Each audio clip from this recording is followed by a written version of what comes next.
ನವರಾತ್ರಿ ಅಂದರೆ ಬರೀ ಒಂದು ಹಬ್ಬ ಅಂತಲ್ಲ, ನಾಡ ಹಬ್ಬ, ಕರ್ನಾಟಕದ ನಾಡ ಹಬ್ಬ ನವರಾತ್ರಿ ಅಂತ ಎಲ್ಲರೂ ಹೇಳ್ತೀವಿ.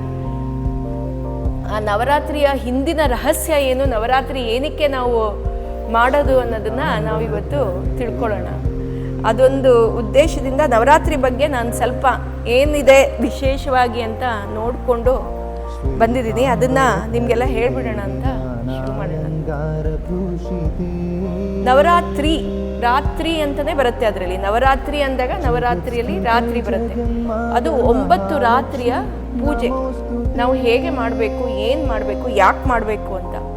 ಇವಾಗ ನಾವು ಯಾವುದೇ 4 ವೀಲರ್ ಇಲ್ಲ 2 ವೀಲರ್ ನಾವು ಓಡಿಸ್ತಾ ಇದ್ದಾಗ ಅದನ್ನು ರೆಗ್ಯುಲರ್ ಆಗಿ ಅದಕ್ಕೆ ಸರ್ವಿಸ್ ಮಾಡಿಸ್ತಾ ಇರಬೇಕು.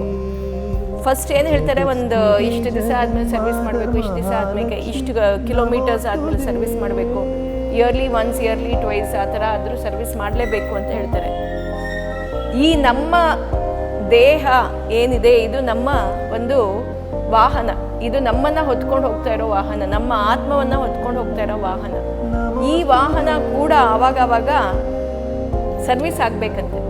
ಆ ಸರ್ವಿಸ್ ಹೇಗಾಗಬೇಕು, ಯಾಕಂದರೆ ಎಲ್ಲರೂ ನಾವು ಹೇಗಿರ್ತೀವಿ, ನಾವು ಒಂದು ದಿವಸ ಏನೋ ಯೋಚನೆ ಮಾಡ್ತಾ ಇರ್ತೀವಿ, ಆದರೆ ಕೆಲವೊಂದು ದಿವಸ ನಮಗೆ ತುಂಬ ಬೇಜಾರಾಗಿರುತ್ತೆ, ಕೆಲವೊಂದು ದಿವಸ ತುಂಬ ಖುಷಿಯಾಗಿರುತ್ತೆ.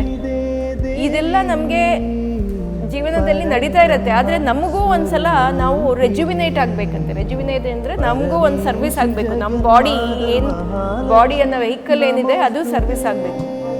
ಅದು ನಾನು ಯೋಚನೆ ಮಾಡಿದ್ದು ಹೇಗಂದರೆ, ನಮಗೆ ಈ ಸರ್ವಿಸ್ ಆಗೋದಕ್ಕೆ ಈ 9 ದಿವಸ ನಮಗೆ ಇದು ನಮ್ಮ ಬಾಡಿಯನ್ನು ಸರ್ವಿಸ್ ಮಾಡೋದು.